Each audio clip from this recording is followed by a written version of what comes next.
Hi, my name is Marc, and I'm Chief Executive of the Foundation for Defense of Democracies. Thanks so much for joining us today. I hope everybody is staying safe and healthy. Today's event is a discussion on the future of Iran. And as many of you know, FDD has a robust Iran program that covers every aspect of the Iran portfolio, addressing illicit finance, nonproliferation, counterterrorism, human rights, and the regime's domestic power apparatus. Our Iran program is just one component of a broader national security and foreign policy portfolio. We are a source for timely research and analysis for the executive branch, for Congress, the media, and the broader national security community. In 2019, Iran sanctioned FDD and me, erroneously calling us the designing and executing arm of the US government on Iran policy. But we were very grateful that these threats led to widespread and bipartisan condemnation from the Trump administration and from former officials in the Obama, Bush, and Clinton administrations, as well as the media and the broader national security community. Our work on Iran continues. If you are interested in this work, please go to our website at fdd.org and click on the Iran program. We will begin today's event with remarks by Senator Ted Cruz. Senator Cruz has represented the great state of Texas since 2013. He serves on a number of important Senate committees, including Foreign Relations, Judiciary, and Commerce. And after hearing from Senator Cruz, we will jump into our expert panel, and we'll hear from 4 of our experts. So thanks so much for joining us. And with that, I'm very pleased to welcome Senator Ted Cruz. It's good to be with you. I want to thank you all for inviting me to speak with you today about the future of Iran. Right now, the United States is at a critical juncture in our relationship with Iran. 5 years ago, President Obama entered the United States into a nuclear agreement with Iran that gave the Iranian regime the resources to wreak enormous havoc across the region.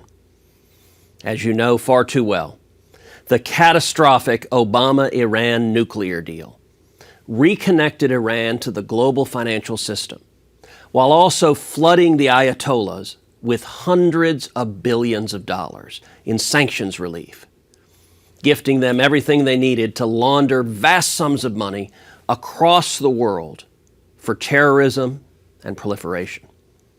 This included $1.7 billion in unmarked cash to the Ayatollah, which helped fund attacks against U.S. military bases as a part of a ransom for hostages, because the Obama administration knew how it would look if they implemented the deal without at least some of the hostages being released.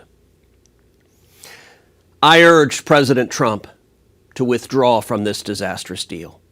Within the Trump administration, there was a major battle. Both the State and Defense Department opposed pulling out of the deal. And yet, 2 years ago, President Trump agreed with me, and he pulled out of the deal. I think that's the single most important foreign policy decision that has been made in the entire Trump administration. After that, again, as you know far too well, work still remained to be done. After we pulled out of the deal, there were still a whole series of waivers in place, keeping much of the deal still alive. The most important of these was the oil waiver. We had a waiver in place that allowed Iran to sell about 1 million barrels a day of oil, primarily to China and India. And that was the principal source of revenue for the Ayatollah and for his funding of terrorism against America. Once again, there was a battle within the Trump administration about whether to end the oil waiver.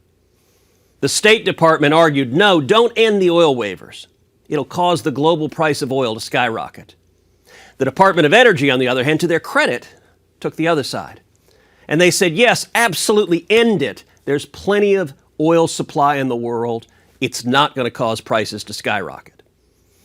I engaged both the State Department and the Department of Energy publicly, and even more vigorously in private, and made the case to the president directly, we should end the oil waiver.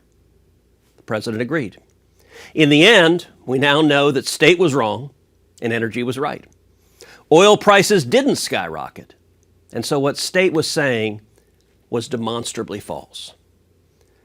Then there were the civilian nuclear waivers. At places like Iran's Fordo facility, which was dug into the side of a mountain specifically for the purpose of building nuclear weapons to attack the United States of America, we were allowing continued international cooperation. I was proud to lead bicameral calls in Congress with Lindsey Graham and Liz Cheney. Together, we introduced legislation to revoke the civil nuclear waivers that the administration had been granting, which allowed Iran to continue building up its nuclear program. In May of this year, after enormous battles internally within the administration, President Trump once again did the right thing and ended the civil nuclear waivers for Iran, which was a big step in the right direction. Now it's time for the United States to finally and irreversibly end what remains of the disastrous deal and the benefits that Iran gets from it by invoking the sanctions snapback described in the deal's United Nations resolution. Unless we do so, the UN's arms embargo, the ballistic missile bans, will inevitably expire, allowing Russia and China to start selling billions of dollars of weapons to Iran. Toward that end, I'm leading the push right now to get the administration to go to the UN and to invoke the snapback in UN Security Council Resolution 2231. We don't need anyone else's permission to use this mechanism. We can go there tomorrow and begin the process, which will finally shred the disastrous Obama-Iran nuclear deal once and for all. Of course, the challenges posed by Iran go far beyond the nuclear issue. The Iran regime's malign activities are well known. Missile proliferation, seeking destruction of America and our allies, including Israel, creating terror states within states in Iraq, in Yemen, in Lebanon, floating the Assad regime in Syria, funding and directing terrorism across the globe, and of course, inside Iran, over and over again, unthinkable human rights atrocities. Part of the response to these activities involved tearing up the nuclear deal, the right thing to do, because the nuclear deal forced us to give up our most powerful sanctions against these behaviors. And the Trump administration has taken significant and meaningful steps to reverse course and to impose maximum pressure on Iran and to diplomatically isolate Iran, including taking out Soleimani, a designated terrorist responsible for the deaths of at least 603 United States servicemen and women. We must do more. When we're talking about the future of Iran, it is my belief that we need to collapse the regime. You know, this used to be a straightforward and broadly accepted idea. The Iranian regime unremittingly seeks our destruction, death to America, the Ayatollah chants. And we will not be safe until it's gone. Somehow in recent years, particularly as a fallout from the Obama-Iran deal, that became viewed as a radical idea because it was seen as synonymous with regime change followed by endless nation building of the sort that we have needlessly, foolishly, and catastrophically pursued in Iraq. But of course, that's not what it necessarily means. Some people think that guns or tanks or missiles are the only things that matter. But truth has the power to transform the world. And we have the tools alongside the power of truth that stop far short of war, from bolstering our allies to economic pressure. It wouldn't be the first time we'd applied such a strategy to a regime that sought our destruction. In my Senate office in Washington, I have 3 busts. A bust of Winston Churchill, a bust of Dr. Martin Luther King Jr., and a bust of Ronald Reagan. And the reason for that is that I think all 3 understood the power of speaking truth, the power of words and clarity of vision. Yes, Churchill commanded an army, but Churchill's real lasting impact came through the words and vision that roused the world to defend freedom. I have a bust of Ronald Reagan in my office because he demonstrated that truth is powerful. and it can transform the world. Also in my office is a gigantic painting of Reagan standing before the Brandenburg Gate, saying the words, "Mr. Gorbachev, tear down this wall." I think those are the most important words uttered by any leader in modern times. Some years ago, I was in Jerusalem, where I had the opportunity to visit with Natan Sharansky, the famed Soviet dissident. And Sharansky told me about how, when he was in the depths of the Russian gulag, the prisoners would pass from cell to cell notes. Did you hear what President Reagan said? Evil empire, ash heap of history, tear down this wall. As important as those words were, a whole lot of people don't know the backstory behind President Reagan standing before the Brandenburg Gate. 3 times, the State Department edited those words, "tear down this wall," out of the speech. And 3 times, Reagan, with his own hand, wrote them back. And they proceeded to have arguments where the State Department said, "Mr. President, you can't say this. Mr. President, this is too belligerent. This is unrealistic. We all know the Berlin Wall will stand for all eternity, so you simply can't say something like this." And each time, Reagan wrote it back with a smile and said, "You don't understand. This is the whole point of the speech." And just a few years after those historic words were declared, the Berlin Wall was torn to the ground. That's important to reflect on. You know, our high school history classes, our college history classes don't teach it. But the United States didn't bomb the Berlin Wall. We didn't send in tanks to demolish it. It was simply the power of words, the power of truth, the power of sunshine, the power of light. Tyrannies fear truth and light. That's something America should remember. That our principles, that truth, that freedom can tear down walls, can topple tyrannies, can promote liberty. Our options in foreign policy aren't simply sending in the Marines or doing nothing, but rather the United States should consistently be a voice for freedom. We should be a voice for human rights. We should be a voice for democracy. Because truth is powerful and it can transform the world. This is also where our strategy with Iran comes into play. Just as Ronald Reagan brought down the Soviet Union with strategic strength and by boldly speaking the truth, we likewise must work to collapse the Iranian regime that oppresses its people and seeks to sow terror all over the world. I know this is possible. And not only that, it's necessary. Please know that I'm working tirelessly with my colleagues in Congress to hold the Iranian regime accountable for working to develop nuclear weapons. Maximum pressure should mean maximum pressure. We must continue to vocally and unapologetically stand up to the evil Iranian regime.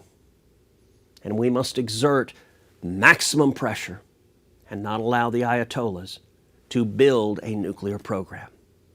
That, I believe, is the only reasonable path forward. In closing, I want to thank you all at the Foundation for Defense of Democracies for hosting this important event today, and for your tireless efforts to hold the Iranian regime accountable. I also want to thank you again for the excellent research and the analysis y'all do to strengthen our national security and to mitigate threats to the United States from hostile nations all over the world. Your work is important, it makes a difference, and I'm proud to stand with you. Thank you, and God bless you. Well, thank you to Senator Cruz for those insightful remarks and for your leadership in the Senate in pushing back against the malign and destructive activities of the Islamic Republic. And now for additional insight into the topic, I'm very pleased to introduce you to our panel of experts.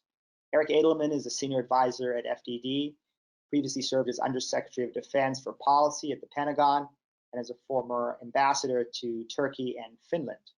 Mariam Mossadegh co-founded Tavana, a civic education and civil society capacity building initiative in Iran. She is an outspoken advocate for democracy, civic learning, internet freedom, and women's rights. Takeyh is a senior fellow at the Council on Foreign Relations. He previously served as a senior advisor at the US State Department.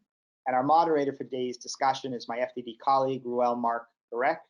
Reuel is a senior fellow at FDD, conducts extensive research on the Iran issue, including in Farsi, and he's written at length about the regime in Iran.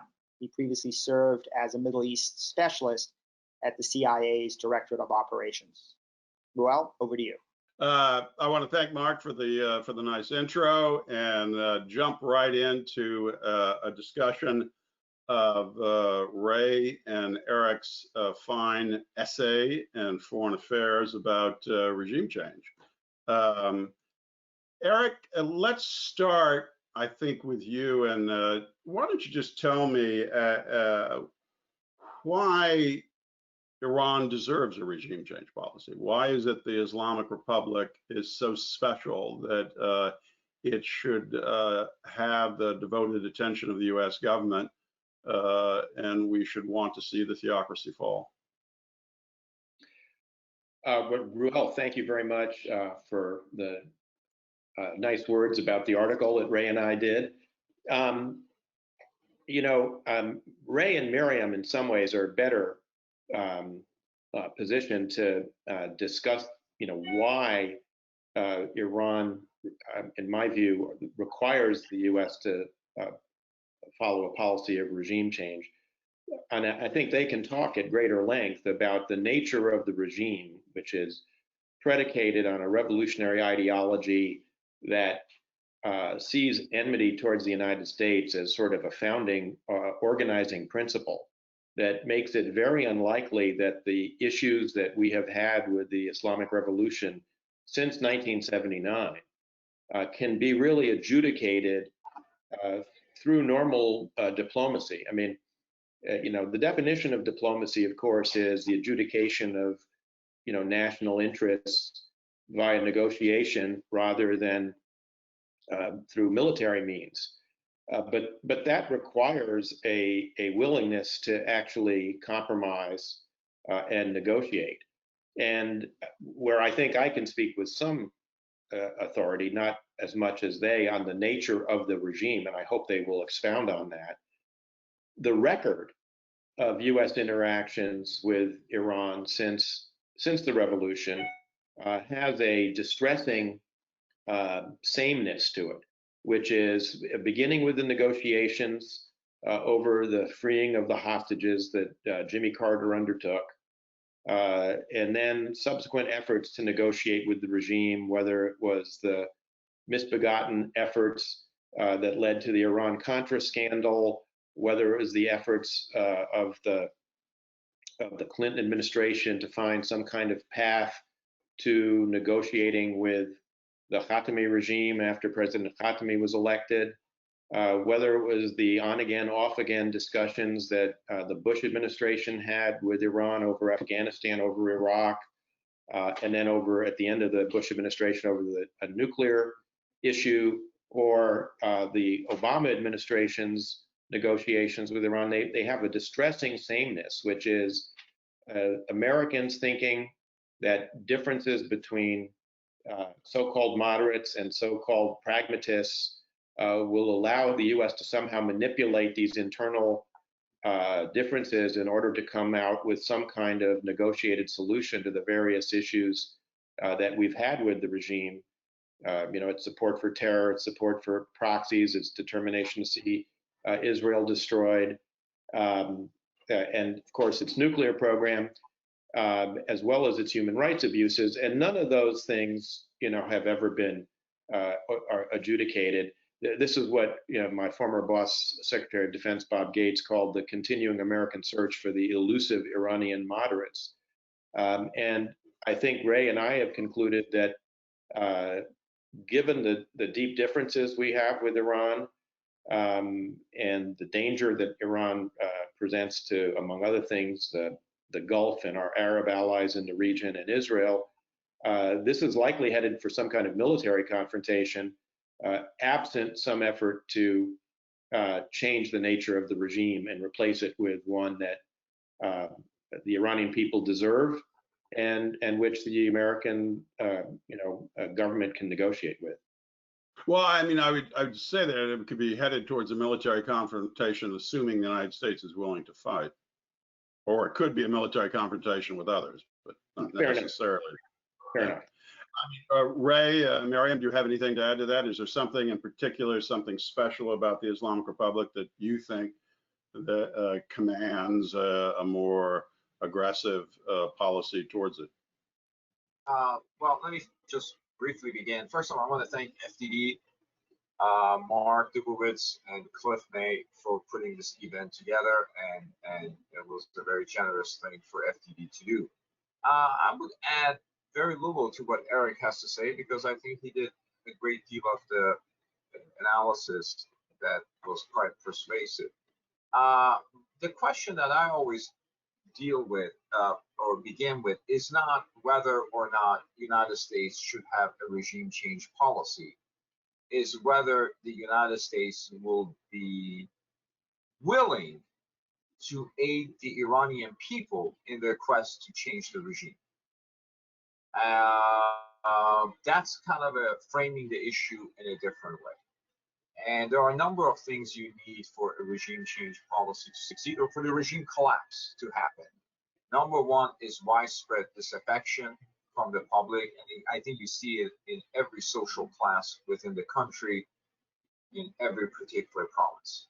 Number two, a citizenry that recognizes what is wrong with the country and who is responsible for it. And number three is something that people don't often talk about, is the persistent shrinking of the Iranian elite. The sort of the defection from the regime itself. It is often suggested that this regime has maintained elite solidarity. And if you look at the categories of people that were present at the creation and the people that are there today, the history of the Islamic Republic has been one of relentlessly purging its own cadre. Its former Prime Minister, Mir Hossein Mousavi, is under house arrest. The former Speaker, Mehdi Karoubi, is under house arrest. The former Deputy Minister of Interior, Mustafa Tajzadeh, is one of the most strident critics of the regime. This is not a regime that has maintained solidarity within its elite core. The question that's out there, and I don't know if it's answerable, and Miriam can suggest it, is the resilience of the security services. That is one of the things that we don't know. I would say from my study of the Shah period, the one thing that the American intelligence community failed to understand is how hollowed out the Shah's military was, which is why in February 1979, Zbigniew Brzezinski is asking Dutch Heiser to do a coup. So the unanswerable question is the resilience of the security forces, and they're willing to repress a national. Could I just jump in there? Could I jump in there on one thing? I mean, you're correctly noting how the regime has sort of devoured its children, but at the same time, I mean, if you look at the Soviet parallel, I mean, most of the original Soviet generation were done in by Stalin, yet the regime kept going and was able to recycle itself for quite some time. So simply the devouring its own, it doesn't necessarily mean the regime doesn't have legs. Well, I would ask Eric as a Sovietologist to actually answer the question about the scale and scope of the Communist Party in the Soviet Union. I don't think is matched in Iran. The Iranians the regime attempted to have a political party, the Islamic Republican Party, that was dismissed in 1987. But I think Communist Party had tentacles throughout the country, throughout the Soviet Union, that is unmatched by any organizational network of the Islamic Republic. But I'll leave to Eric and Miriam to kind of think about the comparison, and Miriam as well. So. Miriam, did you have something to say? Go ahead, please. Yeah, yes. To answer the first question about why it's deserving, Iran is deserving, it's really not an act of charity from the United States to want to pursue regime change or to help, as Ray said, the Iranian people as they pursue a democratic transition. It's an opportunity for the United States to get rid of its main problem in the Middle East. And it's a matter of what kind of future can the world have with a Middle East that is much more peaceful, much more stable, much more predictable. So Iran, you know, there's plenty of reasons to want to have regime change in Iran that has nothing to do with morality or the Iranian people. Obviously, you know, my personal motivation is the people of Iran and the morality, but even for the Iranian people, there's a deep sense of shame, for example, about what the regime has done in Syria, what the regime is doing against Israel, what the animosity towards America. And I wanted to mention, because we have so much in common, we agree on so much with regards to the regime change, I thought it would be interesting, Reuel, and I should also say thank you to Marc Dubowitz and FDD, especially for this panel, but in general, FDD's work on Iran has made it such that it's impossible to imagine the conversation and policy making about Iran without FDD now. I wanted to speak about some disagreements I have with some of the points in the article because I thought that they were important, and all of them, interestingly, have to do with thinking or the evolution of the predominant thought patterns of the Iranian people. So the article says that the revolution was sort of predicated on, or that its initial impetus and motivation was representative government, and that there were democratic elements within the revolution, and it was really a sort of a positive hope that went wrong. I take some issue with that, and I think a lot of more importantly, a lot of Iranians today have a strong resentment of the revolution, and so not just a resentment of Khomeini and the Islamic Republic and what the last 41 years have been about, but the revolution itself. And the democratic elements or the liberal elements were actually sort of embodied in Bakhtiar.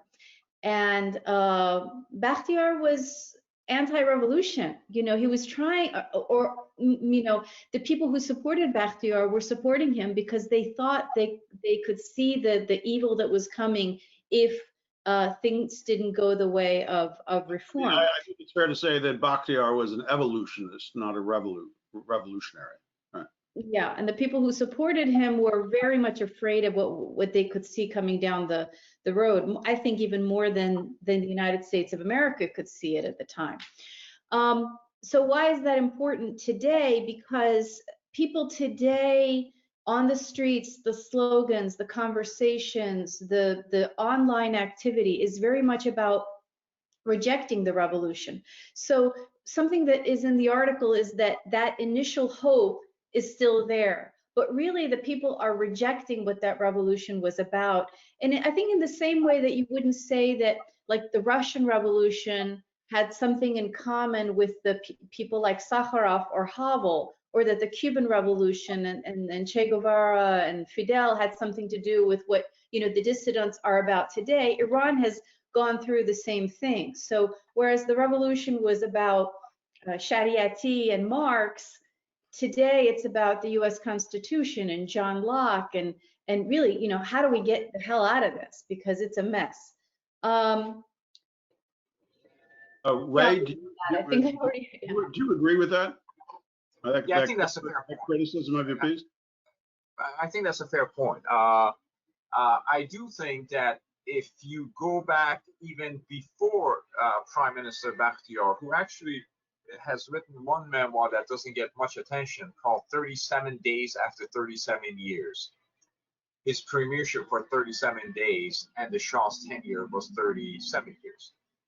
And as early as August 5th, 1978, the Shah gives a Constitutional Day speech where he promises parliamentary reform, elections, and all kinds of reforms.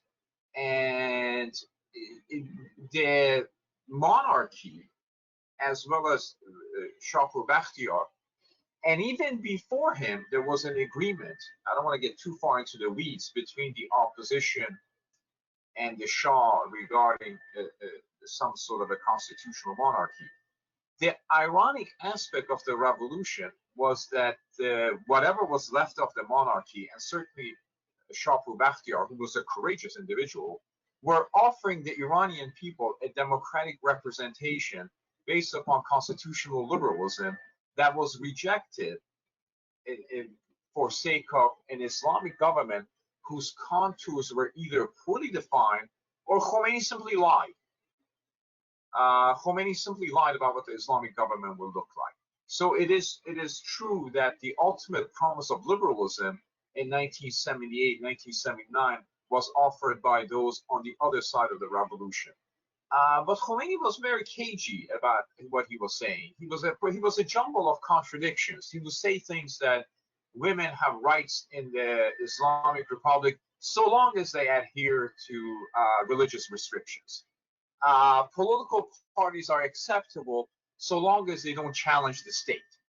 The rule of law is very prominent, but it has to be based on Islamic considerations.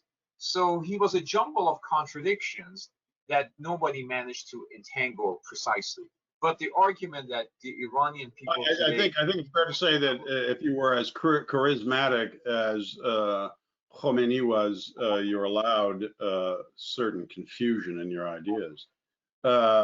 I mean, he wasn't confused. He wasn't confused. He was mendacious. Right. Well, I'd like to, if we could, because I have a question for the three of you who know far more about Iran than I do, but you raised the question of the Soviet parallel, and there's no question that the collapse of the Soviet Union, looms a little bit. It's not something we refer to very directly in our article, but it clearly looms large in some of our thinking here.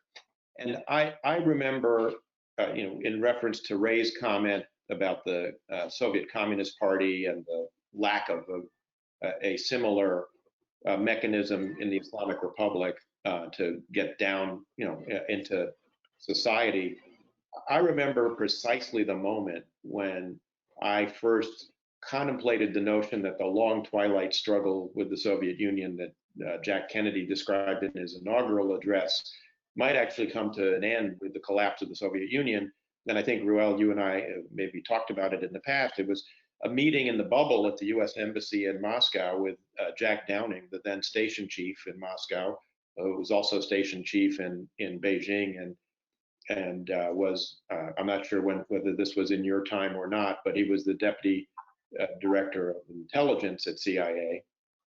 And Jack said, the problem here is that this regime can no longer replace itself, because the elite can no longer replace itself, because the Komsomol can no longer recruit people into the party to form the transmission belts between party and Soviet citizens that allows this whole place to function. And it was like a light bulb going off, in my head, because literally had never contemplated the notion that the Soviet Union might just go away someday. And so my question to, the three Iranists on the panel here is, where does the regime stand in terms of its ability? We know that there's an enormous popular hostility to the regime, and we've seen it explode periodically over the last several years, including use of slogans about some of the issues that Mariam was talking about support for the Palestinians in Syria and the overall Iranian interventionist policy in the region. My question is, what is happening with regime recruitment? Are they able to actually replace themselves and with capable people who can actually run the system? Because that's the other question. It's not just, recruitment, because obviously you can recruit anybody, but can you actually replace yourself with, as I might have said in my Soviet days, capable cadres for, manning the system? Yeah, Reuel, I think, as an answer to that question, I think that, the article is very much right in that there's a revolutionary ideology and the regime is never going to give up. But I would say that more than the ideology, the reason that they're not giving up is because they don't want to lose power. It's about regime survival and the mafia state and feeling very much trapped, like there's no alternative to keep going in this very, very corrupt and insular regime. It doesn't mean that there are not people who still believe in the ideology strongly. I would say Soleimani was probably one of those who was very effective and respected by those insider regime types because he exuded allegiance, he exuded belief. But for the most part, you know, and going to whether the actual forces that are supposed to repress will in fact repress, raise question, I think it's very much related to the financials, the money, and that's why the sanctions are such a critical and very important variable, something that has changed a lot since the Obama era. They're squeezed, and so as you say in the article, people from the poor parts of the cities are being sent back into the poor parts of the cities to kill their brothers and neighbors. Well, are they going to do it on a very, very meager salary anymore? Well, but I mean, I would play devil's advocate there. What happened last November and December, now we don't know whether they're actually going back into the same neighborhoods. And I think the regime has been reasonably clever at trying to deploy security forces that aren't actually from the same area, but or even Iranian. Right, sometimes not even Iranian, or they do the Azeri Persian, split. But I do think it's fair to say that from the evidence of November and December that they were able to kill ruthlessly, and the regime demonstrated that yes, it can still mow down with enfilading fire men and, more importantly, women.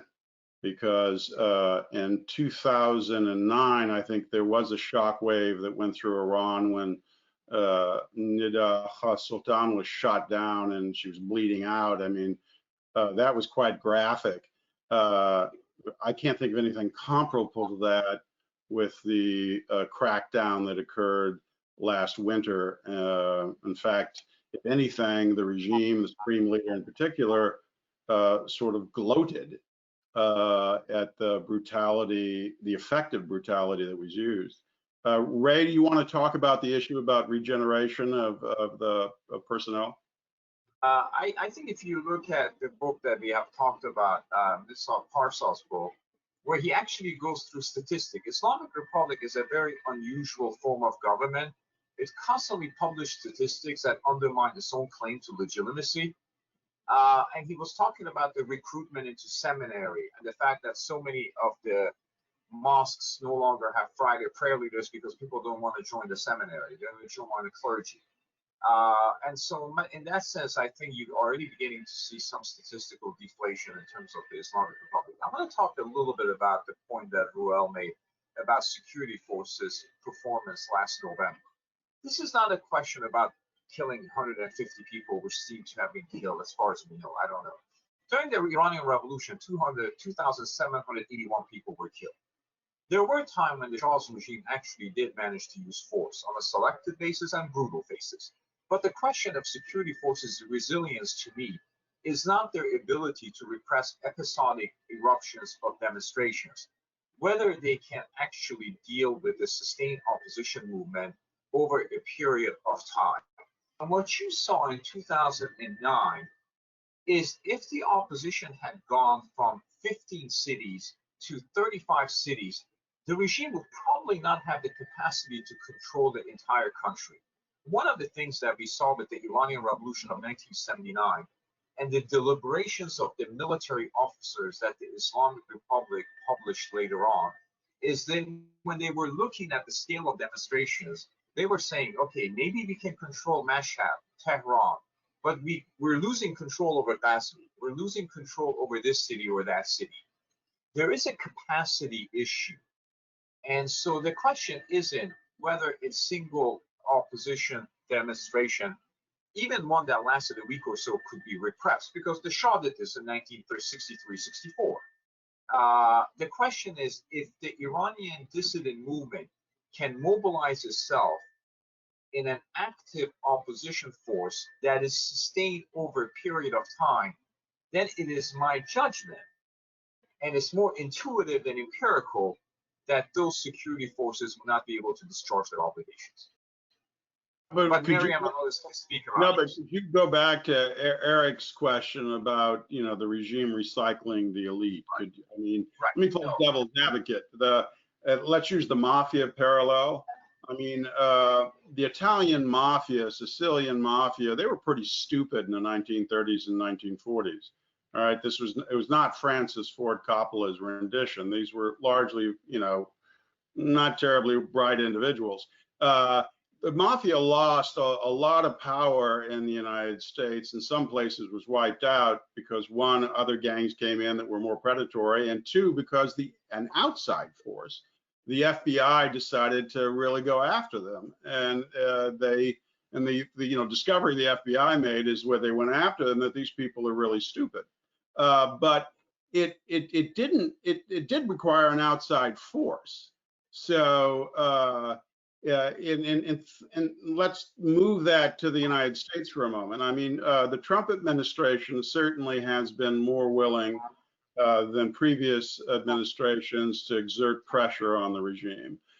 We had for at least 18 months a gentleman as National Security Advisor, John Bolton, who probably believed in regime change more enthusiastically than any previous National Security Advisor. Yet, you cannot say that the Trump presidency, Mr. Trump in particular, has wanted to adopt a regime change strategy. If you listen to Senator Cruz's speech, I mean, he talks about pressure, but at the same time, he's running away from the Iraq experience. He's suggesting that the idea of having a democracy in Iraq is really not something the United States wants to get into. He was opposed to an increased American presence in Syria.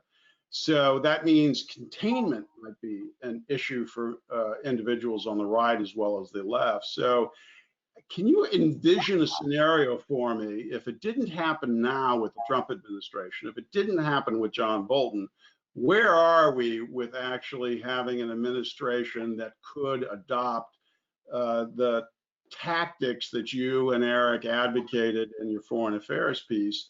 How do you see that actually? Is that possible? And certainly imagine Biden winning the presidency.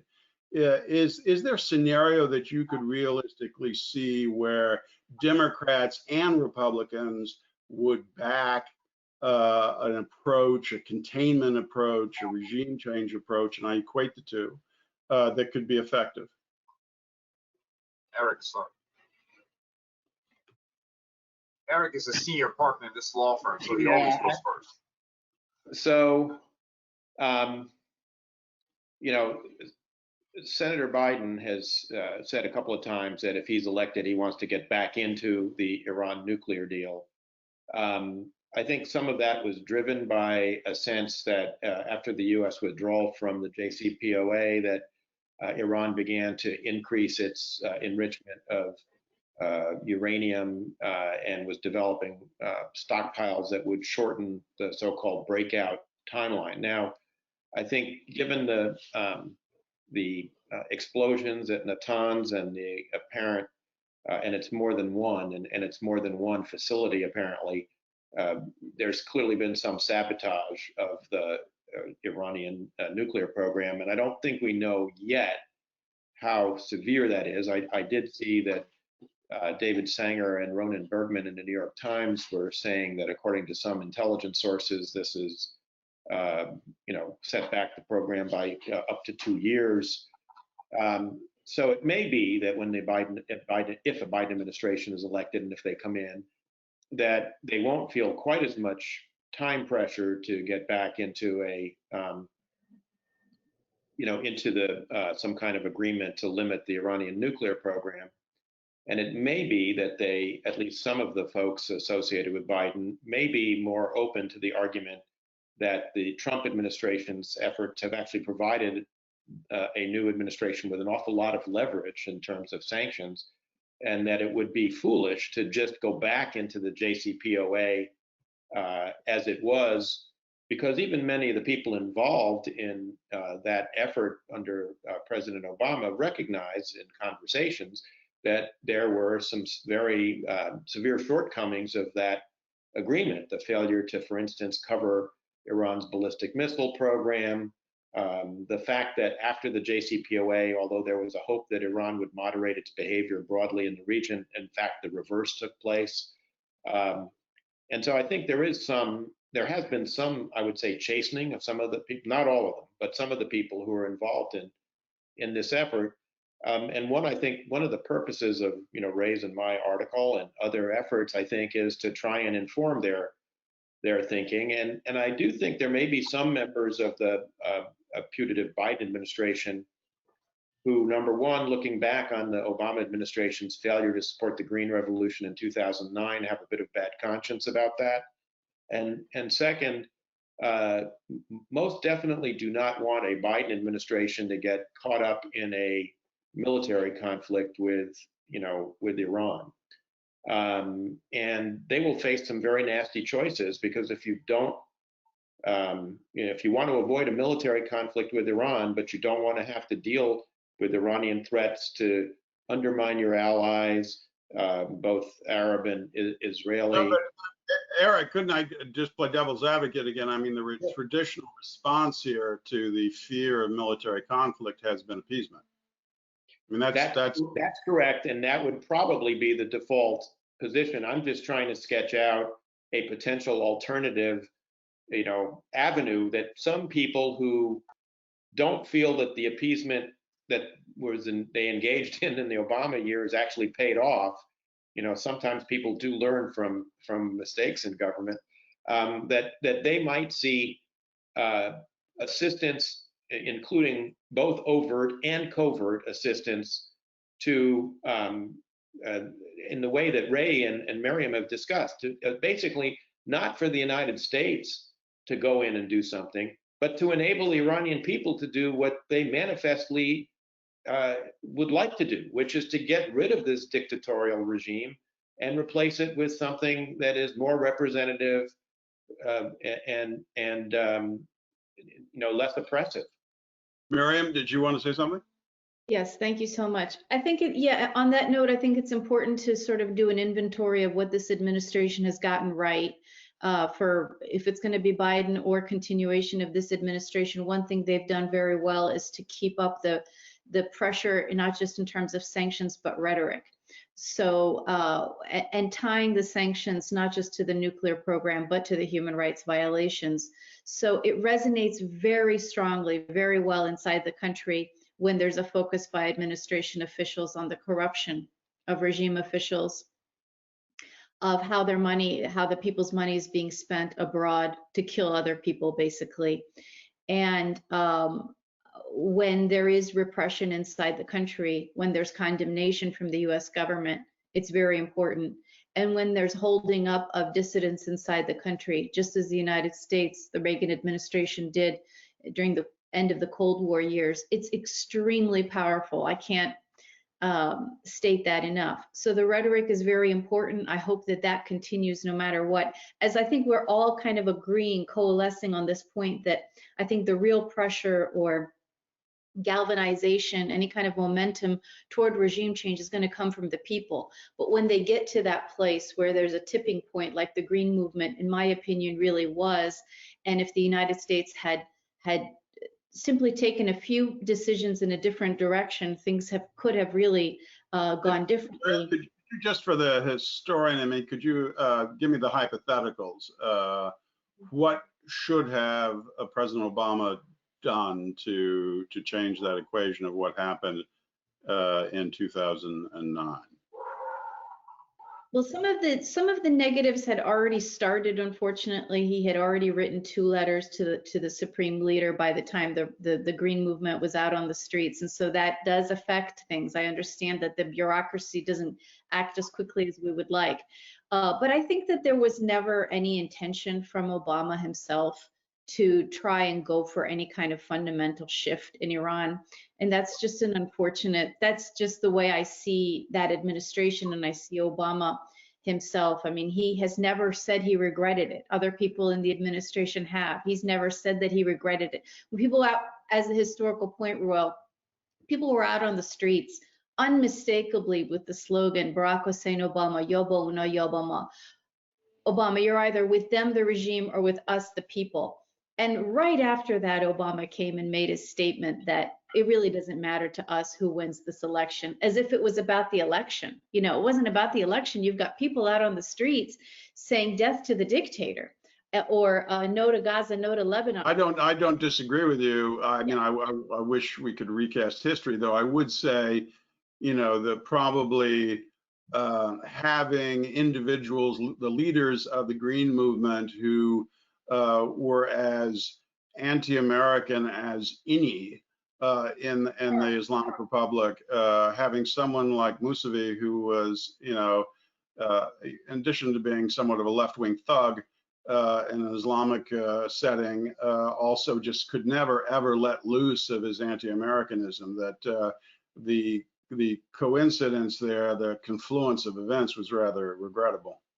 Unfortunate, yes, absolutely. Well, But the slogans on this, I mean, if somebody wanted to believe in the people at that moment in time, they could have believed in the people and not the leadership, the ostensible leadership of the movement. The leadership of the movement at some point, I think, was the biggest handicap of the movement, in the sense that they held them back. They held the people back. Oh, but if I can really quickly, that's what's working with the current administration's policy. The sanctions as pressure on the regime, but the rhetoric as pressure on the regime, and also as solidarity with the people. But there are things the administration, this administration or any administration, should be doing that haven't been done so far and can really make a difference. One is to have, okay, go ahead. very quickly, I'm sorry, broadcasting. We do not take the, in my opinion, very large sums of money that we spend on Voice of America and Radio Farda seriously. Voice of America needs an absolute and fundamental change. Otherwise, we're better off shutting it down. It would send a much, much stronger message to the Iranian people. Let me play devil's advocate. I mean, this is a complaint I had on Ray and Eric's piece, is that, I mean, it does go over a certain terrain that we have gone over many times. And if we all know the common definition of insanity is, you know, to do the same thing over and over again and expect a different result, that, I mean, American broadcasting, I think it's fair to say that Iranian dissidents, activists, both outside of the country and inside of the country, would like to see American broadcasting become a vehicle for essentially regime change, a vehicle for activism, a vehicle for democracy. However, I mean, VOA can't be that. I think by statute, it's pretty hard for it to become that. RFERLs, it's more of a gray area there. But I mean, there is a reason why you've consistently had resistance inside of those organizations to doing the things that you want to do that have nothing to do with the personnel. No. I disagree. Let me just go one other issue, and I'll let, and it's more directed to Eric and to Ray, and that is, you know, you talk about a bit about the role of the CIA. You talk a bit about the role of allies that might participate. I think primarily the Israelis and the Saudis. And on the first one, I would say, all right, if you do not have a bipartisan consensus, how in the world can you use the CIA for anything? Because institutionally, they're going to resist you. So I think you need to have a bipartisan consensus. Otherwise, the leaks will off any effort to get anything remotely clandestine up and running. And on the role of the allies, I would say similarly, unless you have a bipartisan consensus on this, it's very difficult for me to see effective allied participation, and I'll leave aside where the fact the Saudis could possibly do anything that's helpful other than just throw money.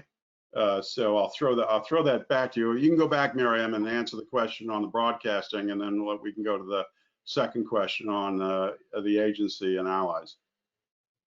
Just really quickly, there was a time when VOA Persian was very effective, professional, and popular under the George W. Bush administration. What I'm saying and what others are saying is just be as good as it once was, not to be a tool in the hands of the opposition so much as at least be reputable, at least not be a very corrupt and just really disrespected channel.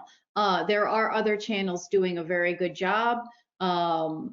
And I think until VOA looks the way it does right now, as it does right now to the Iranian people, the way that they view American will for any kind of real change and taking the people seriously is tarnished. Whatever you think of the American broadcasting services, I think we can agree that it's given the recent personnel changes, they have become less effective.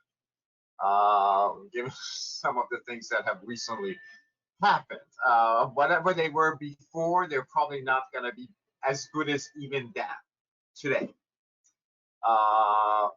In terms of the leadership of the Green Movement being anti-American, I think they were overwhelmed by the opposition that faced.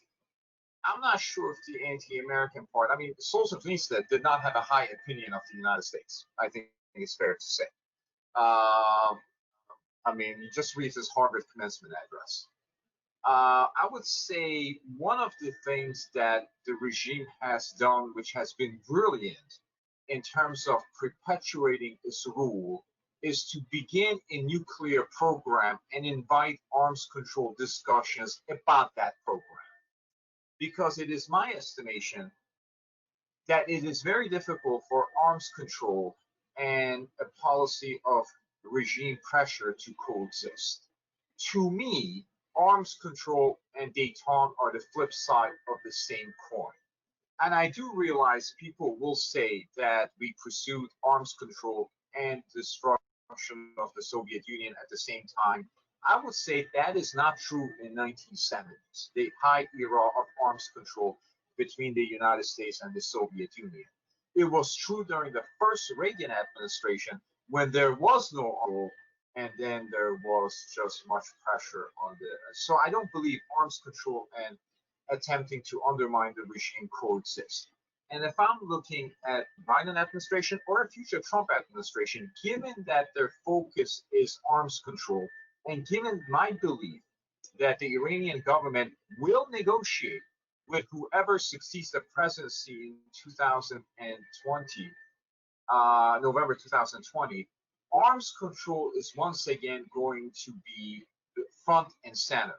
And you will be told, as Obama administration was told, and Biden administration will tell itself, and maybe Trump administration will tell itself as well, in order to craft an arms control agreement, you have to present yourself as a respectful interlocutor to the other side.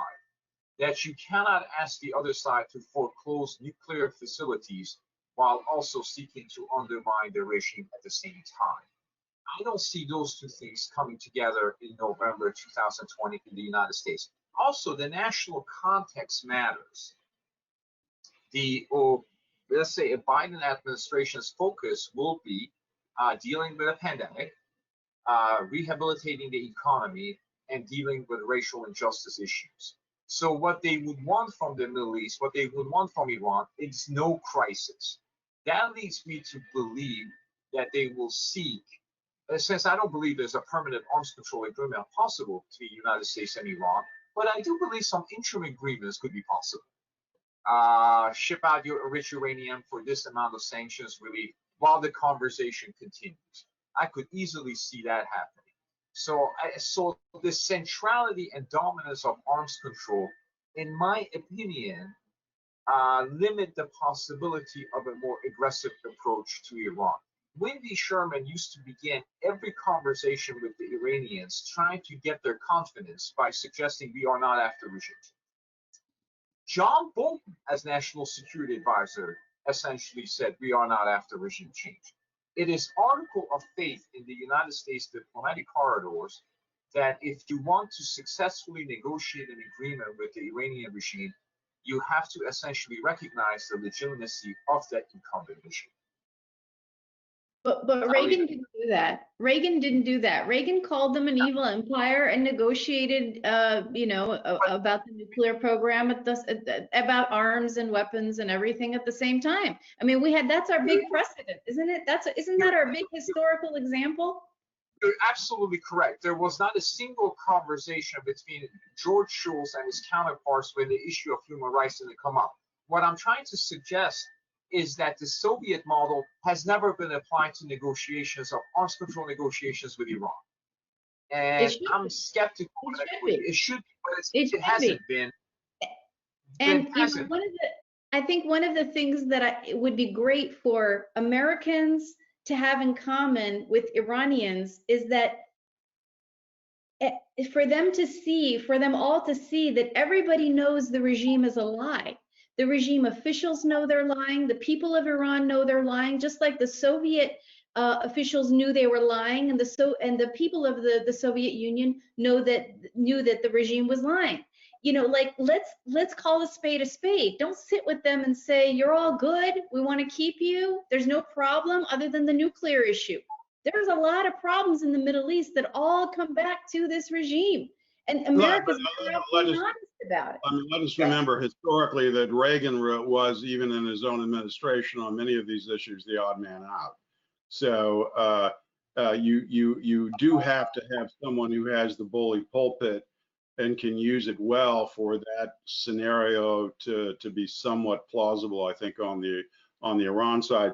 We have got about 5 more minutes, folks. So I just wanted to also, I want to go back to Eric on the issue of whether you could see any type of sustained clandestine policy by the United States. Is that even important? And are allies really that important? Or really, we're talking about it's the United States that has to be that outside force? If I were to use the mafia parallel, it would be the FBI that has to come in here and apply the added assistance in, you know, what realistically could we do if we are engaged in arms control? I mean, do you see any way that you can do both at the same time? Well, I'm the eternal optimist, you know. So first, I think there might be more opportunity for building a bipartisan coalition. I know that sounds really Pollyannish in the current climate, as we're in the midst of a pretty brutal election campaign. But if you assume for a second that, and judging by the poll data we have at our available today, that Vice President Biden is elected, and that the Democrats flip the Senate. It's worth remembering that 3 very senior Democrats in the Senate voted against the JCPOA. Chuck Schumer, who will be the Senate Majority Leader in that scenario, Bob Menendez, who will probably be the chairman of the Foreign Relations Committee, and his ranking member, Ben Cardin. There are other members of the Senate who, although they indicated they would vote, they never voted, so it's only an indication of how they were going to vote had the Obama administration actually submitted the agreement to the Senate. But Cory Booker, if you read Senator Booker's, or if you watched his statement, I mean, you would have thought he was going to say, and for that reason, I'm voting against this. I mean, it was a long bill of indictment against the Iranian regime. So that's point one. Point two, I think over the last 4 years, there has been an increasing, on both sides of the aisle, concern about authoritarian regimes waging political warfare against the United States. And that's using information operations, other kinds of tactics to essentially exploit our divisions in the United States and to make it harder for us to execute a policy dealing with those regimes.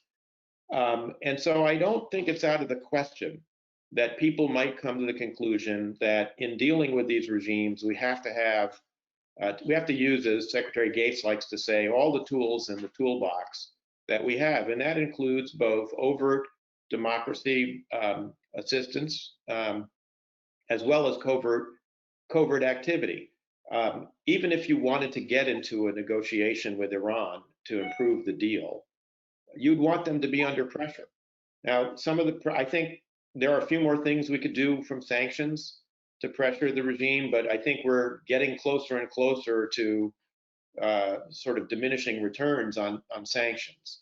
And FDD, by the way, deserves enormous credit for all the work they've done on figuring out the most ingenious ways to crank up the economic pressure on the regime. But I do think there's some more to be done there. And we talked about some of that in our article, but I think we may be reaching the end of that. What other kind of pressures could we put on? Well, you know, the regime is very susceptible, and the Shah's regime, as Ray documents in his forthcoming book to be published by Yale University Press about the demise of the Shah, that the defection essentially of large segments of the